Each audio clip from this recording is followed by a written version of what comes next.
Это началось еще, когда мне было 7 лет. Я помню, как ездили танки, как ездили БТР. Были очень громкие выстрелы, некоторым моим одноклассникам в дома попадали снаряды. Вот я живу в 5 минутах от блокпоста. То есть там даже погулять не выйдешь, только обстрел домой. Очень, конечно, сильно стреляли, вот эти военные действия, травма очень большая была. Когда мы все в погребах начинают стрелять, ты как бы учишься, да, и тут... Где-то взрыв, и сразу первая мысль, что вдруг придется бежать в бомбоубежище, но сразу вспоминается, что оно у нас вместит ровно половину школы.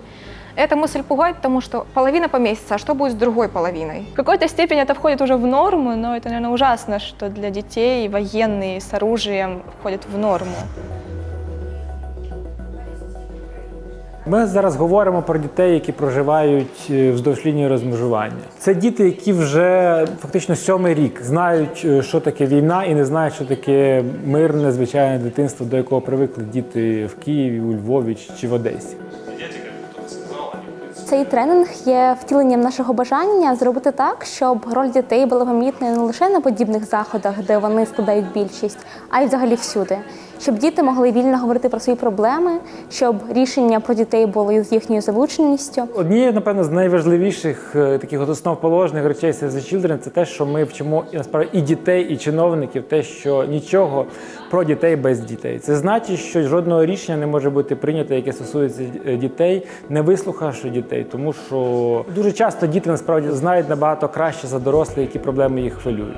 Очень важно, чтобы дети умели защищать свои права и знали их, потому что вскоре эти дети станут взрослыми людьми. Если в них будет присутствовать вот эта инициативность, действительно смогут повлиять на нашу проблему в целом и что-то попытаться изменить. Я считаю, что детский голос, он очень важен. Все-таки детей нужно учитывать. Они видят все так, как не видят взрослые. Они замечают все то, что не замечают взрослые. Нашей целью является создание пула детей или группы активных детей, которые смогут с нами вместе заниматься адвокацией для того, чтобы добиваться исполнения своих прав и добиваться позитивных изменений на уровне своей школы, на уровне своего населенного пункта, на уровне области, страны и даже международного уровня. Ми даємо їм інструменти, ми показуємо, що в принципі в нас є багато заходів, які ми плануємо зробити, де вони можуть себе проявити. Я принимала участие в написании манифеста по безопасности школ. Там мы указывали риски, с которыми мы сталкиваемся. Также там были рекомендации по решению проблем.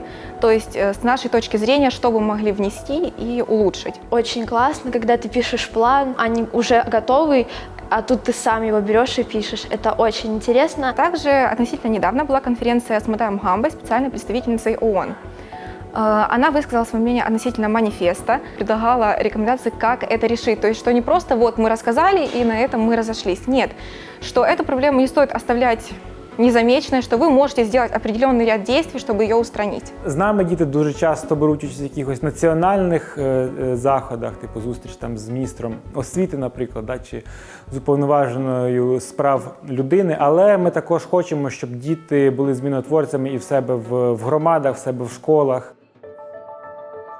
С недавнего времени у нас в школе был создан комитет безопасности, в котором есть дети, родители, учителя и дирекция школы. Они могут собраться и придумать, как можно устранить проблему самостоятельно, какие усилия они могут приложить для того, чтобы что-то изменилось конкретно в школе у нас. До этого мы этим не занимались. Сейчас нам объяснили, как это правильно делать, нас заинтересовали, и мы будем заниматься этим. И это очень классно, когда слушают, слышат, говорят. Я стала немного смелее, то есть я понимаю, что меня услышат, я буду услышана, я могу спокойно говорить о проблемах каких-либо. Как организация Save the Children видит участие детей как одну из своих ключевых ценностей. Поэтому сегодня на мероприятии большинство детей, они выразили готовность, выразили желание участвовать вот в этой активной группе, в этом пуле детей, которые будут адвокатировать. Мы будем работать вместе с детьми, мы будем продолжать нашу работу, прежде всего для того, чтобы все права детей исполнялись в Україні в повній мірі. Діти також відчувають, що їхня роль є важливою, і ми прагнемо, щоб це відчувалося все сильніше і сильніше. І так, усі дівчата і хлопці розуміють, що вони можуть зробити свій внесок у вирішення цієї проблеми безпеки шкіл.